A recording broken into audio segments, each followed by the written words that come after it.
আসসালামু আলাইকুম সম্মানিত ভিউয়ার্স, কেমন আছেন? আমি মোহাম্মদ জাকারিয়া, চিকিৎসক, মোটিভেশন স্পিকার। আপনাদের মাঝে স্বাস্থ্য বিষয়ে আলোচনা নিয়ে আসলাম। বিভিন্ন ধরনের বিভিন্ন আলোচনা নিয়ে আসি। তো আজকেও আপনাদের মাঝে আলোচনা নিয়ে এসেছি। অনেকে অনেক কমেন্ট বক্স করেছে যে আসলে দুধ আমাদের খেলে কি উপকার, আর দুধ কিভাবে খাবো, আর দুধ খাওয়ার নিয়মটা কি। তো বন্ধুরা, প্রথম থেকে শুরু করে মনোযোগ সহকারে শেষ পর্যন্ত না টেনে অবশ্যই মনোযোগ সহকারে শুনবেন।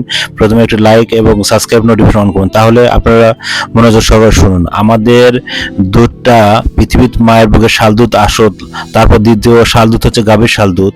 আর এই দ্বিতীয় আপনার এই দুধটা যদি আপনারা যাদের বেশি বয়স, ছোট বড় মাঝারি এবং বয়স্ক, তাদের ক্ষেত্রে কিন্তু অনেক ক্ষেত্রে পাতলা করে খেতে হবে। যেরকম আপনার ছোট বাচ্চাদের ক্ষেত্রে যদি হিউজ পরিমাণ গ্যাস না হয় সেদিক লক্ষ্য রাখতে হবে, যেন বাচ্চাদের কোনো গ্যাস না হয়। আর বড়দের ক্ষেত্রে আপনার একটু পাতলা করে খেতে হবে। সকাল বিকাল বা একটু আপনার আধা কাপ বা 1 কাপ আপনারা খাইতে পারেন।